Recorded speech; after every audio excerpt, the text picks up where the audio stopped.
யத்ரைலோக்யமகீயசோபி மகிதம் சம்மோகனம் மோகனாத் காந்தம் காந்தி நிதானதோபி மதுரம் மாதுர்யதுர்யாதபி சௌந்தர்யோத்தரதோபி சுந்தரதரம் கிருஷ்ண தொத்ரூபம் ஆச்சரியம் தாமோதராச்சரியதோபி ஆச்சரியம் புவனேன கஸ்ய குதுகம் புஷ்ணாதி விஷ்ணோ விபோ. தாமோதரனுடைய பரமானுக்கிரக விசேஷத்தினால நம்முடைய நலம் தரும் நாராயணியத்தில் உங்க எல்லாருக்குமே தெரியும்.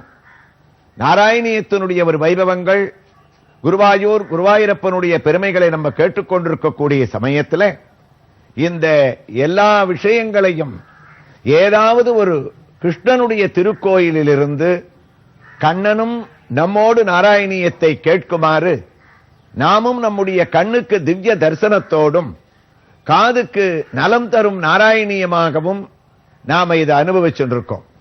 அந்த வகையில இந்த வாரம் முழுவதும் நாம் சத்தியவிரத கஷேத்திரம்னு பெருமையாக சொல்லக்கூடிய பேரருளாளனான வரதராஜ பெருமாளுடைய திவ்ய கஷேத்திரத்திற்கு சமீபத்தில் ஆழ்வார்களால் மங்களாசாசனம் பண்ணப்பட்ட திருப்புட்குழி என்று சொல்லக்கூடிய மரகதவல்லி சமேத விஜயராகவ பெருமாள் எழுந்தருளி இருக்கக்கூடிய பாலுச்செட்டி சத்திரம் என்று அழைக்கக்கூடிய இடத்திலிருந்து சுமார் 3 கிலோமீட்டர் தொலைவில் அமைந்திருக்கக்கூடிய தாமல் கிராமத்திலிருந்து தாமோதரனோடு நாம் நாராயணியத்தை சிரவணம் செய்து கொண்டிருக்கின்றோம். இங்கு எம்பெருமான் திருமாலழகி சமேத ஸ்ரீ தாமோதர பெருமான் கேட்டதையும் கொடுப்பவன், கேட்காததையும் கொடுக்கக்கூடிய பாரிஜாதமாக இருக்கவன். நாம் அந்த ஆலயத்திற்குள்ளே நுழையும் போதே பெரிய திருவடியான கருடன் நம்மை வரவேற்று நாம் பக்தியுடன் உள்ளே நுழைந்தோமே ஆனால் அழகிய செடி கொடிகளோடு பலவிதமான மரங்களோடு இயற்கையான ஒரு சூழ்நிலையில் குருவாயூரப்பன் அமைந்திருக்கக்கூடிய பரசுராம கஷேத்திரமான கேரளம் எவ்வாறு பச்சை பசேல் என்று இருக்குமோ அதே போன்று எந்த எம்பெருமான் இங்கு பச்சைமா மலைபோல்மேனியாக காட்சியளிக்கின்றானோ அவனுடைய ஆலயத்திற்குள்ளே நுழைகின்றோம். அங்கே ஆகா அற்புதமான காட்சி. தாமோதரன் என்றால் தாம என்றால் கயறு, உதரம் என்றால் வயறு. யசோதை பிராட்டியால் கண்ணன் தன்னுடைய வயரிலே கண்ணினுன் சிறுத்தாம்பினால் கட்டுண்ண பண்ணிய பெருமாயனாக இருக்கக்கூடியவன். அதை நினைவூட்டும் வகையிலேயே இந்த ஆலயத்திலே நம்மை வரவேற்பவன் இதோ நாம் தரிசித்துக் கொண்டிருக்கக்கூடிய தவழ்ந்த கண்ணன் உயர்ந்த மயிர்பீலிகைகளோடு புஷ்பங்களை சார்த்திக் கொண்டு தன் தாயார் யசோதை என்னை இந்த திருவயிற்றிலே கட்டி போட்டு விட்டால் அதை அவிழ்த்து விடுங்கள், அவிழ்த்து விடுங்கள் என்று நம்மிடத்திலே கேட்பது போல கண்ணன் தான் கொஞ்சக்கூடிய ஒரு முகத்தோடு உரலை கஷ்டப்பட்டு இழுத்துக் கொண்டு வரக்கூடிய காட்சியை நாம் தரிசித்துக் கொண்டிருக்கின்றோம். இதே சூழ்நிலையில் தாமோதரனை மனசில் தியானித்துக் கொண்டு நாம் குருவாயூருக்கு பட்டத்திரி மண்டபத்திற்கு செல்வோம். உங்களுக்கு நினைவிருக்கும், நாராயண பட்டத்திரி திருநாவாய் என்ற கஷேத்திரத்திற்கு அருகிலுள்ள மேல்பத்தூரில் பிறந்து தான் தன்னுடைய குருவான அச்சுத பிஷோரடி என்பவரிடம் இருந்து அவருக்குண்டான வாதரோகம் என்ற கடுமையான நோயை தான் வாங்கிக் கொண்டு ஜோதிட சாஸ்திரம் மூலமாக குருவாயூருக்கு சென்று பகவானுடைய வைபவங்களை நாராயணீயமாக பாடினால் உன்னுடைய வியாதி நீங்கும் என்று எழுத்தச்சன் என்ற ஒரு ஜோதிடர் சொன்னதை கேட்டு 10-15 பேருடன் பல்லக்கிலே குருவாயூரை அடைந்து நாராயண சரசிலே குளித்து 3 மலைக்கு நிர்மால்ய வேளையிலே கொடிக்கம்பத்தை தாண்டி அப்பனுடைய கர்ப்ப கிரகத்திற்கு எதிரே இருக்கக்கூடிய இடதுபுறம் மண்டபத்திலே அவரை அமர வைத்தார்கள். அந்த இடத்திலே தான் அமர்ந்து கொண்டு பட்டத்திரி 100 நாட்கள் நாராயணீயம் என்ற பாகவதத்தினுடைய சுருக்கம் இந்த ஒரு சரித்திரத்தை கண்ணனுடைய பெருமைகளை கூறக்கூடிய அற்புதங்களை எல்லாம் அவனே தலையசைத்து கேட்க நமக்கு அந்த நாராயண பட்டத்திரியானவர் அருளி செய்தார். அந்த இடம் நாராயண பட்டத்திரி மண்டபம் என்று பட்டயத்தோடு இன்றும் போற்றப்படுகின்றது. அந்த இடத்திலே பட்டத்திரி அமர்ந்து கொண்டு கிருஷ்ணா என்று பகவானை அழைத்தாராம். நாராயணியத்திற்கு என்ன அழகு என்றால், பட்டத்திரி நாம் கோயிலுக்கு சென்றாலும் எம்பெருமானை அழைக்கின்றோம், நம்முடைய கஷ்டங்களை எல்லாம் கூறுகின்றோம். இவரும் தன்னுடைய கஷ்டம் நீங்குவதற்காக குருவாயூருக்கு வந்து தன்னுடைய வியாதியானது போக்கப்பட வேண்டும் என்று நாராயணியத்தை தொடங்க இருக்கின்றார். கதை உங்கள் அனைவருக்கும் தெரியும். இருந்தாலும் இவர் அமர்ந்து கொண்டு கிருஷ்ணா குருவாயூரப்பா என்று கூட்டவுடன் கர்ப்ப கிரகத்திலிருந்து ஒரு குரல் இனிமையாக கேட்டதாம். மேல்பத்தூரே வாருங்கள், உங்களுக்காக நாம் நாராயணியம் கேட்க காத்துக் கொண்டிருக்கின்றோம் என்று கண்ணன் கனிவுடன் குருவாயூரப்பன் பட்டத்திரிக்கு தான் குரல் கொடுத்தானாம். பட்டத்திரிக்கு அதிசயம், யார் பேசுவது? கண்ணனுடைய அதனம் மதுரம் வதனம் மதுரம் மதுராதிபதேர் அகிலம் மதுரம் என்ற மதுரமான குரல் கேட்கின்றதே என்று, குருவாயூரப்பா நீயா என்னை அழைக்கின்றாய், என்ன ஆச்சரியம் என்றார். நாராயணியத்தில் நாம் புரிந்து கொள்ள வேண்டிய ஒரு பெரிய தத்துவம், மற்ற புராணங்கள் மற்ற காவியங்கள் போல் அல்லாமல் இன்று பேச்சை தொடக்கத்தில் ஆரம்பித்த குருவாயூரப்பன் 100வது தசகத்தில், அதாவது 100வது நாள் பட்டத்திரிக்கு தன்னுடைய விஸ்வரூபத்தை காண்பித்து அவன் நாராயணியத்தை முடிக்கும் வரை குருவாயூரப்பன் பட்டத்திரியோடு பேசிக் கொண்டிருந்தாராம். அப்ப காவியத்தினுடைய அழகு என்ன? தி conversation between Guruvayurappan and Narayana Bhattathiri. 2 பேருக்கும் நடந்த வாக்குவாதங்கள், பேச்சுக்கள். பட்டத்திரியும் உரிமையோடு குருவாயூரப்பனை மிரட்டி இருக்கிறார், குருவாயூரப்பனும் பட்டத்திரியை உரிமையோடு பல இடங்களிலே கண்டித்திருக்கின்றார். இந்த வாக்குவாதமானது பிடிவாதமாக தொடர்கின்றதாம். அதனால் குருவாயூரில் கூறுவார்கள், நாராயண பட்டத்திரியனுடைய வாதத்தை விட இருவருக்கும் நடந்த வாக்குவாதங்களிலே பிடிவாதமானது அதிகமாக இருந்தது என்று கூறுவார்கள். அந்த வகையிலே பகவான் முதலிலே குரல் கொடுக்க ஆரம்பித்து விட்டான், வாருங்கள் மேல்பத்தூரே. உடனே மேல்பத்தூர் நாராயணியத்தை தொடங்க வேண்டியதுதானே. மேல்பத்தூர் என்று குருவாயூரப்பன் பட்டத்திரியை பெயர சொல்லி அழைக்க மாட்டார், அவருடைய ஊரை சொல்லித்தான் அழைப்பாராம். பட்டத்திரி ஆரம்பிக்கவில்லை. குருவாயூரப்பன் கூறினார், நாராயணியத்துக்காக காத்துக் கொண்டிருக்கிறேன், ஆரம்பியுங்கள் என்று. அப்ப நாராயண பட்டத்திரி வைத்த வேண்டுகோள் இருக்கின்றதே, கிருஷ்ணா நான் நாராயணியத்தை தொடங்க வேண்டுமானால் 2-3 நிபந்தனைகள் இருக்கின்றது. அதற்கெல்லாம் நீ உட்பட்டால் நான் நாராயணியத்தை ஆரம்பிக்கின்றேன், இல்லாவிட்டால் உன்னுடைய திவ்ய தரிசனத்தை முடித்துக் கொண்டு இரவோடு இரவாக என்னுடைய ஊருக்கே திரும்பி விடுகின்றேன். என்னுடைய கட்டளைகளுக்கு நீ கட்டுப்பட வேண்டும். யார் இவ்வாறு தைரியமாக கூறுவார்கள்?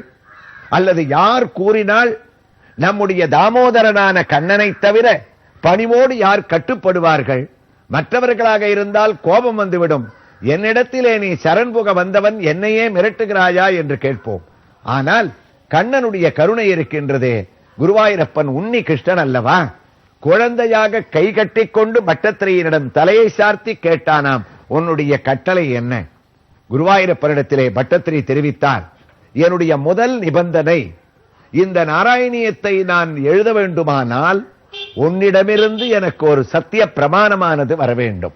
அதாவது நீ சங்கல்பம் செய்து கொண்ட 100 நாட்களும் எந்தவிதமான தடையுமின்றி இந்த குருவாயூரில் இருப்பாய். காலை 3 மணிக்கு உன்னை இங்கே உட்கார வைத்தால் நாராயணத்தை தொடங்குவாய். இரவு 9:30 மணிக்கு என்னுடைய திரிபுக்கா பூஜை என்ற இரவு பூஜை முடியும் போது நீ இங்கிருந்து கிளம்பி செய்வாய். இந்த 100 நாட்களிலும் உனக்கு எந்தவிதமான தடையும் விக்னமும் ஏற்படாது. நான் உன்னை பார்த்துக் கொள்கின்றேன் என்ற ஒரு உறுதி எனக்கு வேண்டும். வியாதியை பற்றி குருவாயூரப்பா எனக்கு கவலை இல்லை.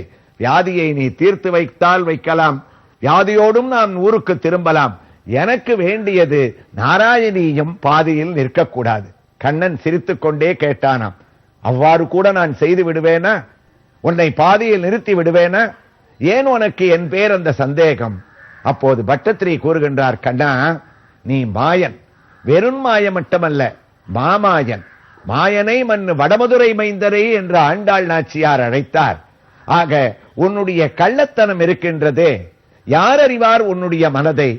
ஆழ்வார் உனக்கு ஒரு பாசுரமே எழுதி வைத்து விட்டாரே, வந்தாய் போலே வாராதாய், வாராதாய் போலே வருவோனே கண்ணா என்று கண்ணனுடைய பெருமைகளை கூறாமல், நீ செய்த லீலைகளை கூறாமல், கண்ணன் என்றால் அவன் ஒரு இடத்திலே ஒரு வார்த்தையை சொல்லுவான், இன்னொரு இடத்திலே அந்த வார்த்தையை காப்பாற்றுவான் என்று ஆழ்வார் எழுதி வைத்து விட்டாரே.